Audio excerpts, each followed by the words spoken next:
دھرم وہی ہے جو لوگوں کو جوڑتا ہو، جو توڑ رہا ہو وہ دھرم نہیں ہو سکتا.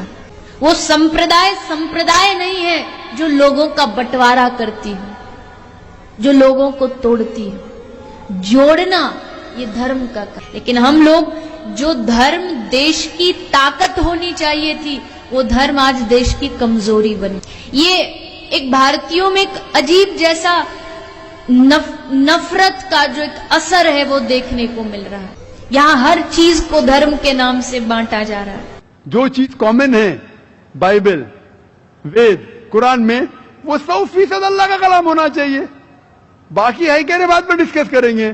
تو ساری مذہبی کتابوں میں لکھا ہے کہ محمد صلی اللہ علیہ وسلم آخری پیغمبر. اختلاف کی بات نہیں ہے. ساری مذہبی کتابوں میں لکھا ہے کہ خدا ایشور ایک ہے، کوئی اختلاف کی بات نہیں. نہ اس کی کوئی پرتیما ہے، نہ کوئی بت ہے، اس کی عبادت کرنا چاہیے. باقی چیز چھوڑو، کم از کم اس پہ تو عمل کرو. بھائی صاحب کا پہلا سوال کہ خدا نے، ایشور نے ہمیں کیوں بنایا. دوسرا سوال کہ خدا نے اتنے مختلف مذاہب کیوں بنائے، وائی سو مینی ریلیجنز. اور تیسرا سوال خدا کانٹرڈکٹ کیوں کرتا ہے، خدا اختلاف کیوں کرتا ہے، پہلے یہ پہلے وہ، پھر بھگوت گیتا میں، پھر قرآن میں، کیوں ایسا کانٹرڈکشن ہے. 3 سوال برابر. پہلا سوال کہ خدا نے ہمیں کیوں بنایا ہے، اس کے پوری تقریر کیا ہوں میں. Purpose of creation. Purpose of creation پوری تقریر ہے میری 1.5-2 گھنٹے کی. سوال جواب کے ساتھ 3-3.5 گھنٹے کی. وقت نہیں ہے لیکن مین پوائنٹ کہوں گا. اللہ تعالیٰ فرماتے ہیں سورہ ملک میں، سورہ نمبر 67 ورس نمبر 2 میں، الذی خلق الموت والحیات، کہ اللہ سبحانہ و تعالیٰ نے موت اور زندگی بنائی تاکہ وہ یہ جان سکے آپ لوگ میں سے کون اچھا ہے. تو test which of you good in deeds. اللہ سبحانہ و تعالیٰ کے کئی مخلوقات ہیں، سب سے بہترین مخلوق ہے انسان. باقی جتنے مخلوقات ہیں وہ مسلم ہیں، وہ آلریڈی اللہ سبحانہ و تعالیٰ کا کہنا مانتے ہیں. ابھی جو انسان ہیں ان کو اجازت دی گئی ہے، فری ول دی گئی ہے کہ وہ اللہ کی بات مانے یا نہ مانے.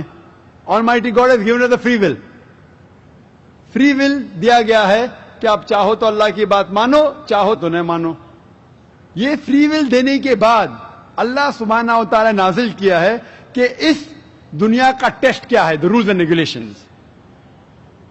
اس دنیا میں انسان کو کس طریقے سے جینا یہ لکھا گیا قرآن مجید میں. اگر آپ اللہ کے احکامات کے مطابق چلتے ہیں تو آپ سفلتا پائیں گے اور انشاءاللہ جنت میں جائیں گے. اگر احکامات کے مطابق نہیں چلیں گے تو آپ اس ایگزامینیشن میں فیل ہوں گے اور پھر جنت میں نہیں جائیں گے، دوزخ میں جائیں گے. So this life is a test for the hereafter. یہ زندگی آخرت کے لیے امتحان ہے. میں آپ سے پوچھوں گا کہ آپ کالج کیوں جاتے، تو آپ بولیں گے گریجویٹ بننے کے لیے. اب میڈیکل کالج کیوں جاتے، تو آپ بولیں گے ڈاکٹر بننے کے لیے. تو ہم یہ دنیا میں آئے ٹیسٹ پاس کرنے کے لیے، کیونکہ اس دنیا میں آنے کے پہلے سورہ اعراف سورہ نمبر 7 آیت نمبر 172 میں لکھا ہے کہ اللہ سبحانہ و تعالیٰ نے ساری انسانیت کو، آدم سے اب تک ساری انسانیت کو from the lines of Adam کھڑا کیا، پوچھا کہ کون ہے عبادت کے لائق، اور سب نے کہا صرف ایک اللہ سبحانہ و تعالیٰ. پھر اللہ تعالیٰ نے پوچھا کہ کون یہ ٹیسٹ کرنا چاہتا ہے. تو انسان ہم بیوقوف تھے جو یہ ٹیسٹ کرنے کے لیے آئے، کیونکہ باقی لوگ یہ پتھر، پہاڑ، جانور یہ سب مسلم ہیں، پر ان کے پاس چوائس نہیں ہے. اگر آپ کے پاس چوائس نہیں ہے، فرشتے کے پاس چوائس نہیں، جو بھی اللہ کہتے وہ ان کی بات مانتے. لیکن ہم کو چوائس دینے کے بعد اگر ہم اللہ کی بات مانیں تو ہم فرشتے کے اوپر ہو جائیں گے، اگر نہیں مانیں گے تو فرشتے کے نیچے شیطان کے ساتھ ہوئیں گے. تو ہم نے بولے نہیں، ہم کو تو فرسٹ کلاس فرسٹ آنا ہے، تو آ گئے ہم وہاں پر، ہم اس دنیا میں. ٹھیک ہے، تو یہ ٹیسٹ ہے. اور انسان سب سے اچھی مخلوق ہے، best creation of Almighty God. So this life is a test for the hereafter. اور اللہ تعالیٰ فرماتے سورہ داریات میں سورہ نمبر 51 آیت نمبر 56، وما خلقت الجن والانس الا لیعبدون، کہ ہم نے جن اور انسان کو نہیں بنایا صرف اللہ کی عبادت کرنے کے لیے، اور عبادت کے لیے اللہ کی بات ماننا ضروری ہے. So this life is a test for the hereafter. یہ جو زندگی ہے آخرت کے لیے ہمارے لیے امتحان ہے. آپ کا سوال نمبر 2 کہ اللہ نے مختلف مذاہب کیوں بنائے. اللہ نے صرف ایک ہی مذہب بنایا ہے, ایک ہی دین, جس کا نام قرآن میں ہے, سورہ ال عمران سورہ نمبر 3 آیت نمبر 19 میں, ان الدین عند اللہ الاسلام, the only religion acceptable in the sight of Allah is Islam. صرف ایک ہی دین جو اللہ کے نزدیک صحیح ہے وہ اسلام. اسلام کے معنی ہے امن, پیس.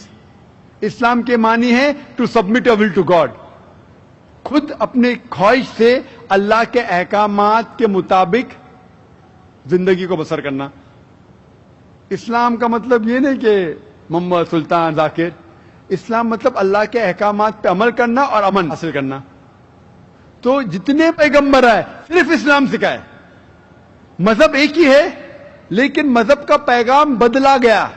جس طریقے سے جو پہلے بھائی صاحب کے سوال میں نے جواب دیا تھا کہ سارے پیغمبر کا اہم پیغام تھا کہ خدا ایک ہے, صرف اس کی عبادت کرو, اور آخری پیغمبر محمد صلی اللہ علیہ وسلم میں باقی چیز میں لٹل بٹ ڈفرنس ہوگا, but the basic message was the same.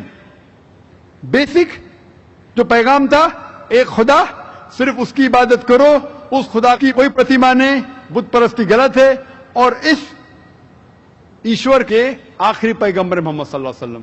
لیکن کیونکہ وقت جانے کی وجہ سے جو پیغام جو دیا گیا تھا وہ بدلتا گیا, جیسے میں نے کہا. تو جتنی مذہبی کتابیں جو قرآن کے پہلے آئے, کوئی بھی مذہبی کتاب محفوظ نہیں ہے. ہندو اسکالرز خود کہتے ہیں کہ the Vedas have been changed. Bible scholars خود کہتے ہیں بائبل have been changed. جتنے مذہبی کتاب کے اسکالرز کہتے ہیں کہ ان کی مذہبی کتاب میں تبدیلی آ چکی ہے, لیکن قرآن میں الحمدللہ. اور جو دشمن اسلام ہے, اکارڈنگ ٹو ولیم مور, جو ایک اسلام کا بہت گریٹ کرٹک ہے, اسلام کے خلاف بات کرتا ہے, وہ پھر بھی کہتا ہے 200 سال پہلے کہا کہ ایک واحد مذہبی کتاب جو 1200 سال تک کے محفوظ ہے وہ ہے قرآن. تو مذہب ایک ہی ہے, اللہ میں ماننا, اس کی عبادت کرنا, اس کے علاوہ کسی کی عبادت نہیں کرنا, اور آخری پیغمبر محمد صلی اللہ علیہ وسلم, ایک ہی مذہب. ہم لوگوں نے اس کے غلط ڈفرنٹ نام دیے, تو مذہب ایک ہی تھا. آپ کا آخری سوال, اتنے ڈفرینسز کیوں پیدا کیے؟ وہ اللہ نے نہیں کیے, انسان نے کیے. خدا کا سب میں سے یکساں تھا, ہم انسانوں نے اسے تبدیل کیا, جیسا میں نے کہا نا, کائی کے لیے, فائدے کے لیے. تو ابھی ہمیں یہ دیکھنا ہے کہ اصل مذہب کیا ہے. اور میں عام طور پہ کہتا ہوں, جو میں رائے دیتا ہوں میں صرف ایک طرفہ رائے نہیں دیتا ہوں, کہتے صرف قرآن میں مانو. میں کیا کہتا ہوں, آپ کم از کم ایک بات پہ مانو کہ ایک کتاب 100% خدا کی ہے. ٹھیک ہے, یہ ماننے میں کسی کو گلا شکوا نہیں ہوگا. ہندو کہیں گا وید خدا کی کتاب ہے, عیسائی کہیں گا بائبل خدا کی کتاب ہے, مسلمان کہیں گے قرآن خدا کی کتاب ہے. پھر میں یہ کہتا ہوں کہ جو ساری مذہبی کتابوں میں یکسانیت ہے, ہم کم از کم اس کے اوپر عمل کریں. جو اختلاف ہے اسے کل ڈسکس کریں گے. صحیح بات, جو یکسانیت ہے, پھر آپ کہہ سکتے یہ تو وید اور قرآن میں ہے, کرسچن کہیں گا یہ بائبل اور قرآن میں, مسلم کہیں گا قرآن اور بائبل میں, قرآن اور وید میں. تو یہ بات تو 100% خدا کی ہے. آپ اس بات کو تسلیم کرتے کیا نہیں؟ جو چیز کامن ہے بائبل, وید, قرآن میں, وہ 100% اللہ کا کلام ہونا چاہیے. باقی ہے کہنے بات پر ڈسکس کریں گے. تو ساری مذہبی کتابوں میں لکھا ہے کہ محمد صلی اللہ علیہ وسلم آخری پیغمبر, اختلاف کی بات نہیں ہے. ساری مذہبی کتابوں میں لکھا ہے کہ خدا ایشور ایک ہے, کوئی اختلاف کی بات نہیں. نہ اس کی کوئی پرتیما ہے, نہ کوئی بت ہے, اس کی عبادت کرنا چاہیے. باقی چیز چھوڑو, کم از کم اس پہ تو عمل کرو.